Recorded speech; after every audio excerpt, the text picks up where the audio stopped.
মানুষের মুখে মুখে শুধু একটা ধ্বনি উচ্চারিত হচ্ছে, আমরা খিলাফা চাই। আল্লাহর জমিনে আল্লাহর আইনকে আমরা বাস্তবায়ন করতে চাই।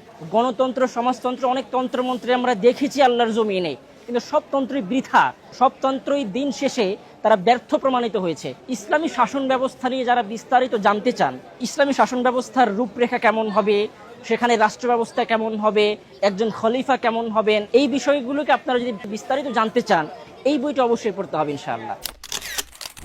আসসালামু আলাইকুম রহমতুল্লাহি ওয়া বারাকাতুহু। আলহামদুলিল্লাহ, আল্লাহ তাআলা আমাদেরকে এমন এক যুগে এসে এই বইটি নিয়ে কথা বলার তৌফিক দান করছেন, যখন মানুষের মুখে মুখে শুধু একটা ধ্বনি উচ্চারিত হচ্ছে, আমরা খিলাফা চাই। আল্লাহর জমিনে আল্লাহর আইনকে আমরা বাস্তবায়ন করতে চাই। এতদিন এই শব্দটা ছিল একটা স্বপ্নের মতো, অলিক স্বপ্নের মতো, একটা ধোঁয়াশার মতো ছিল। আমাদের কাছে কোনো রূপরেখা ছিল না, আমাদের কাছে কোনো বাস্তব কোনো